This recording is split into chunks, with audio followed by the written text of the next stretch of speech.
پاکستان تحریک انصاف کے سینئر رہنما فیصل کریم کنڈی نے Pakistan Tehreek Insaf P T I پر تنقید کرتے کہا کہ پی پی رہنما نے کہا کہ ان لوگوں نے کہا army chief D G I S I کے ساتھ مذاکرات کرنے ہیں۔ اسلام آباد میں پریس کانفرنس سے خطاب کرتے انہوں نے کہا پی ٹی آئی رہنماؤں کے بیانات آپس میں نہیں ملتے، تحریک انصاف والے مس کال کا انتظار کر رہے ہیں۔ پاکستان پیپلز پارٹی کے رہنما نے کہا ان لوگوں نے کہا army chief D G I S I کے ساتھ مذاکرات کرنے ہیں۔ تحریک انصاف نے اب سعودی عرب پر بھی تنقید شروع کر دی۔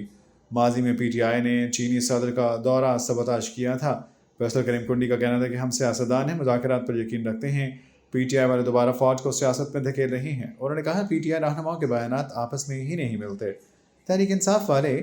مس کال کا انتظار کر رہے ہیں۔ پی ٹی آئی کے ایک ترجمان جو کہ بھی غالباً سنی اتحاد کونسل کے معنی بن چکے ہیں، افریدی صاحب، کافی عرصے بعد جو ہے وہ میڈیا پہ نمودار ہوئے اور انہوں نے کہا کہ انہوں نے سیاسی قوتوں سے مذاکرات نہیں کرنے، بلکہ ہم نے آرمی چیف اور ڈی جی ایس آئی سے مذاکرات کرنے ہیں۔ ہم پولیٹیکل فورسز ہمیشہ چاہتے ہیں اور یہ بات کرتے ہیں کہ ہمیں تمام اداروں کو اپنے جورسڈکشن میں کام کرنا چاہیے۔ ہم آج یہ کہتے ہیں کہ سیاسی جماعتوں میں یہ چیزیں جو انہوں نے کل بات کی ہے، یہ ڈائلاگ سیاسی ہوتے ہیں۔ اس کا فورم پارلیمنٹ ہے، اس کا فورم پولیٹیکل فورسز ہیں۔ ہم جب کہتے ہیں کہ فوج کو سیاست میں مداخلت نہیں کرنی چاہیے، تو آج ایک دفعہ پھر پی ٹی آئی یا سنی اتحاد کونسل فوج کو سیاست میں دھکیل رہی ہے، اور وہ کہہ رہے ہیں کل بقول ان کے کہ ان کے بانی چیئرمین ڈونلڈ ٹرمپ اور مودی کی طرح مس کال کا انتظار کر رہے ہیں کہ ان کو مس کال آئے اور وہ مذاکرات ان لوگوں سے کریں۔ جس طرح مودی اور ٹرمپ نے مس کال نہیں دی تھی، لہٰذا آپ کی اطلاع کے لیے عرض ہے کہ آپ کو یہ مطلوبہ سہولت میسر نہیں ہے۔ آپ نے اگر ڈائلاگس کرنے ہیں تو آپ نے پولیٹیکل فورس کے ساتھ کرنے ہوں گے، اور یہ اس قسم کا بیان دینا میں سمجھتا ہوں کہ ایک سیاسی ورکر کو، ایک سیاسی لیڈر کو زیب نہیں دیتا۔ کل خود ان کے اپنے پارٹی کے ترجمان، اپنے پارٹی کے ان کے دوست، اپنے پارٹی کے ان کے رہنما، آج بھی میں ان کے صوبائی صدر خیبر پختونخوا کی اسٹیٹمنٹ دیکھ رہا تھا، ان نے کہا کہ یہ جواب وہ خود دیں گے، لہٰذا ان کو اون نہیں کرتے۔ آج اتنی پی ٹی آئی کے اندر بے چینی پھیلی ہوئی ہے، اتنی ایک دوسرے سے پتہ نہیں، ان کے بیانات نہیں ملتے۔ ماضی میں جب چائنا کے پریزیڈنٹ آ رہے تھے تو پی ٹی آئی کا ایک دھرنا تھا ڈی چوک پہ، چائنا کے وزٹ کو سبوتاژ کرنا چاہتے تھے، اور اس دفعہ پھر جب ایران کے پریزیڈنٹ پاکستان کے دورے پہ آ رہے تھے تو انہوں نے سعودیہ کے متعلق اسٹیٹمنٹ دی، سعودی عربیہ کے متعلق، کہ انہوں نے یہ کام پاکستان کی پالیٹکس میں عدم اعتماد ہو کیا، اور اس کے بعد شروع ہو گئے۔ مسئلہ یہ ہے کہ وہ اپنے ایک لیڈر سے بیان دلواتے ہیں اور دوسرے لیڈر سے کہتے ہیں کہ وہ اس بیانات کی تردید شروع کر دیں۔ آج آپ دیکھیں کہ جو لوگ ہمارا مذاق اڑاتے تھے کہ پاکستان پیپلز پارٹی صرف سندھ تک محدود ہو چکی ہے، آج پی ٹی آئی کے اپنی جماعت کے اندر بہت سی آوازیں اٹھ رہی ہیں کہ لیڈر آف دی اپوزیشن قومی اسمبلی میں خیبر پختونخوا کا ہے، سینٹ میں بھی leader of the opposition Khyber Pakhtunkhwa سے تعلق رکھتے ہیں، ان کے پارٹی کے چیئرمین بھی خیبر پختونخوا سے تعلق رکھتے ہیں، ان کے پارٹی کے جنرل سیکرٹری بھی خیبر پختونخوا سے تعلق رکھتے ہیں، اور پی اے سی کی چیئرمین شپ جو وہ لینا چاہتے ہیں وہ بھی خیبر پختونخوا کو لینا چاہتے ہیں۔ تو لہٰذا وہ پارٹی بھی ایک صوبے تک محدود ہو کر رہ چکی ہے، اور وہ خیبر پختونخوا ہے، باقی ان کو پورے پاکستان میں کوئی شخص نہیں ملتا جس کو کوئی ایسا عہدہ دے یا ایسی سیٹ دے۔ اور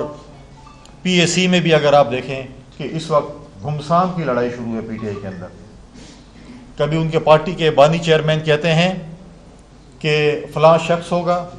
لیڈر آف اپوزیشن کہتے ہیں کہ نہیں فلاں شخص ہوگا۔ اب تو میرے خیال میں کہ سنی اتحاد کونسل کل آفیشیلی پارلیمنٹ میں آ گئی، اب تو میرے خیال میں کہ انہی کے جو وہاں پر پارٹی کے سربراہ ہیں وہی فیصلہ کریں گے کون ہوگا۔ لہٰذا اب اپوزیشن میں بھی دیکھنا پڑے گا کہ یہ پی اے سی کی چیئرمین شپ کس کے پاس جاتی ہے، کیونکہ اپوزیشن میں دو جماعتیں ہیں، جے یو آئی اور پی ٹی آئی۔ یہ آپس میں فیصلہ کریں گے، اور یہ اسپیکر کا پروگیٹو ہے، اسپیکر کی صوابدید پہ ہے کہ وہ پبلک سسٹم کمیٹی کی چیئرمین شپ جو ہے وہ کس کو دیتے ہیں۔ لہٰذا یہ چیزیں آپ کے سامنے ہیں۔ اس وقت ملک میں جس طریقے سے آپ دیکھیں کہ ہمارے خاص کر خیبر پختونخوا میں دہشت گردی اور پورے ملک میں کلائمیٹ چینج کی وجہ سے جو صورتحال سیلاب کی ہے، اس وقت ان کو یہ فکر نہیں ہے کہ خیبر پختونخوا میں جو سیلاب ہے، جو دہشت گردی ہے، پچھلے پریس کانفرنس میں نے آپ کو بتایا کہ جس طریقے سے کسٹم انٹیلیجنس کے ہمارے بھائیوں کو شہید کیا گیا، 2 دن پہلے خیبر پختونخوا میں ہی ہمارے ڈیر اسماعیل خان کے ضلع کے بارڈر کے اوپر ہی بالکل، جو ہمارے سی ایم صاحب کا بھی ضلع ہے اور میرا بھی ضلع ہے، لکی سیمنٹ فیکٹری پہ بھی حملہ کیا گیا۔ لوگ یہاں پر اکنامیکل سٹیبلٹی کی بات کرتے ہیں، کاروبار کی بات کرتے ہیں، اور جب یہ میڈیا پہ آتا ہے کہ یہاں پر جو ہے لکی سیمنٹ فیکٹری جیسے ادارے پر بھی حملے ہوتے ہیں، تو آج تک ہمارے جو بھائی شہید ہوئے ہیں، کسٹم انٹیلیجنس کے، پولیس کے نوجوان شہید ہوئے ہیں، یا فوج کے نوجوان ہمارے شہید ہوئے ہیں، یا لکی سیمنٹ پہ ایشو ہوا ہے، آج تک ہمارے صوبائی حکومت اس پہ ٹس سے مس نہیں ہوئی۔ اس وقت ہوم منسٹر جو ہے وہ سی ایم ہے۔ آپ مجھے بتائیں کہ انہوں نے اس کے لیے کیا کیا، یا کہیں انہوں نے جا کر وزٹ کی؟ یہاں سے وزیر اعظم جاتے ہیں ایبٹ آباد، کسٹم انٹیلیجنس کے جو ہمارے دوست شہید ہوئے ان کے پاس، ان کے ساتھ تعزیت بھی کرتے ہیں، ان کی جو بھی سپورٹ کر سکتے ہیں وہ کرتے ہیں، لیکن ہمارے صوبے کے، ہمارے پی ٹی آئی کے دوستوں کو صرف یہ ہے کہ ہم نے اسلام آباد پہ چڑھائی کیسے کرنی ہے، ہم نے اسلام آباد پہ قبضہ کیسے کرنا ہے۔ میں آج دوبارہ یہ بات کرنا چاہوں گا کہ آج دوبارہ 9 مئی قریب آ رہا ہے، اور پی ٹی آئی شاید ایک اور 9 مئی کرنے کا منصوبہ بنا رہی ہے۔ جس طریقے سے خیبر پختونخوا کے وزیر اعلیٰ نے ایک غیر ذمہ وارانہ سٹیٹمنٹ دی، اپنی کرسی کی توہین کی، اور کہتے ہیں کہ پہلے تو میں نے ٹویٹ کی گرفتار ہوا، اب شاید میں اسلام آباد پہ چڑھائی کروں۔ آپ اسلام آباد پہ چڑھائی کرنے کا آپ کا ماضی کا تجربہ تو میں دیکھ لیا کہ ایک شہد کی بوتل پہ آپ اسلام آباد کے ہائی وے پہ دوڑ رہے تھے، تو اب تو چڑھائی کرنے آ رہے ہیں تو پھر پتہ نہیں موٹر وے پہ دوڑیں گے، کیونکہ ہائی وے تو آپ کے لیے کم پڑ جائے گی۔ لہٰذا آپ وہ بات کریں، وہ سٹیٹمنٹ دیں جو آپ کے ساتھ سچتی ہو۔ آپ اس قسم کی سٹیٹمنٹ، وزیر اعلیٰ اگر اسٹیٹمنٹ دے کہ میں اسلام آباد پر چڑھائی کروں گا، میں آج اپنی وفاقی حکومت سے یہ مطالبہ کروں گا۔ پہلے تو پاکستان پیپلز پارٹی کہتی تھی کہ پرامن احتجاج جمہوری حق ہے ہر سیاسی جماعت کا، لیکن اگر سیاسی جماعت اس قسم کی سٹیٹمنٹ دے، ان کا وزیر اعلیٰ، ان کا صوبائی صدر اس قسم کی سٹیٹمنٹ دے، تو میں سمجھتا ہوں کہ ان کو آڑے ہاتھوں لینا چاہیے، ان کو کسی صورت میں بھی احتجاج کی اجازت نہیں دینی چاہیے، اور وہ چاہتے بھی ہی ہیں۔ کل بھی ان کا ایک ناکام احتجاج پورے پاکستان میں لوگوں نے دیکھا، اور ان کے اس رویے نے عوام کا رسپانس بھی دیکھا کہ ان کو ضمنی الیکشن میں جس طریقے سے بدترین شکست ہوئی وہ بھی سب کے سامنے تھی۔ لہٰذا یہ بڑھ کے مارنا کہ ہم اسلام آباد پہ چڑھائی کریں گے، ہم یہ کچھ کر لیں گے، یہ آپ کا ماضی کا ریکارڈ اسلام آباد میں میڈیا کے سامنے اور سب کے سامنے موجود ہے۔ جس طریقے سے آپ نے جو کردار پہلے ادا کیا تھا، اس میں جو ہے وہ سارا کچھ جو ہے وہ سب کے سامنے جو ہے وہ بالکل موجود ہے۔ خیبر پختونخوا کے حوالے سے ایک غیر ذمہ وارانہ جو بھی ہے، پی ٹی آئی نے اپنے ایک وزیر اعلیٰ بٹھایا، اور ایک غیر ذمہ وارانہ سٹیٹمنٹس کی وجہ سے، ان کے غیر ذمہ وارانہ رویے کی وجہ سے آج پی ٹی آئی کی خیبر پختونخوا کی عوام جو ہے وہ سفر کر رہی ہے، وہ مشکلات دیکھ رہی ہے۔ آج جو دہشت گردی کی بات میں کرتا ہوں، پچھلے دنوں 1-2 دن پہلے تحریک طالبان کی طرف سے، ان کے اسپوکس پرسن کی طرف سے جو سوشل میڈیا پہ ان کے بیانات آئے، ان میں اور سی ایم خیبر پختونخوا کی سٹیٹمنٹ میں کوئی فرق نہیں ہے۔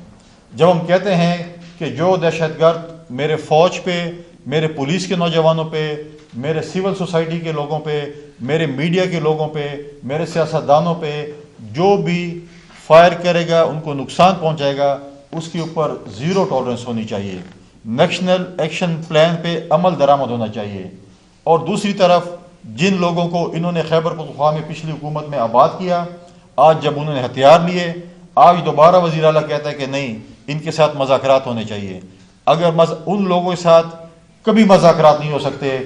جو پاکستان میں دہشت گردی پھیلاتا ہے، جو پاکستان کے آئین کو نہیں مانتا، جو پاکستان کے قانون کو نہیں مانتا، چاہے وہ خیبر پختونخوا کے ہیں، چاہے وہ بلوچستان کے بلوچ ہوں، پشتون ہوں، جو بھی پاکستان کے آئین اور قانون کو نہیں مانتا، اس کے ساتھ قطعاً مذاکرات نہیں ہو سکتے۔ اس کے ساتھ جو ہے پھر وار اور ٹیرر میں جس طریقے سے ہمارے نوجوانوں نے قربانی دی، ان کے ساتھ جو ہے پھر آڑے ہاتھوں نپٹا جانا چاہیے، نہ کہ مذاکرات ہونے چاہیے۔ 7واں جو NFC ایوارڈ ہوا تھا، میں تھوڑا سا 2010-11 میں جانا چاہتا ہوں۔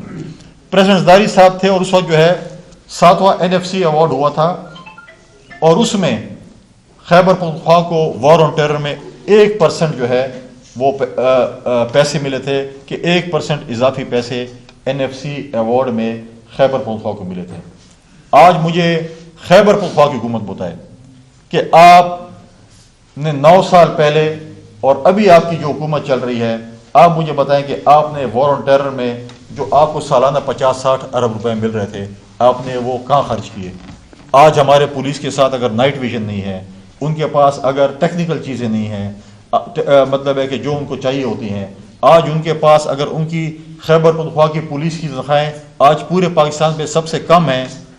تو ان کا کیا قصور ہے؟ سب سے زیادہ شاطیں خیبر پختونخوا کی پولیس نے دیے ہیں۔ آج ان کے پاس اگر لیبارٹریز نہیں ہیں، تو PTI کے حکومت نے صرف اپنی عیاشیوں میں وار آن ٹیرر کے پیسے خرچ کیے۔ آج وہ یا BRT بنا رہے ہوتے ہیں یا کوئی اور عیاشیاں کر رہے ہوتے ہیں، اور 1% جو آج تک ان کو وار آن ٹیرر مل رہا ہے، جو کہ تقریباً میرے اندازے کے مطابق جو ہے 50-60 روپے سالانہ ہے، تو کدھر جا رہے ہیں؟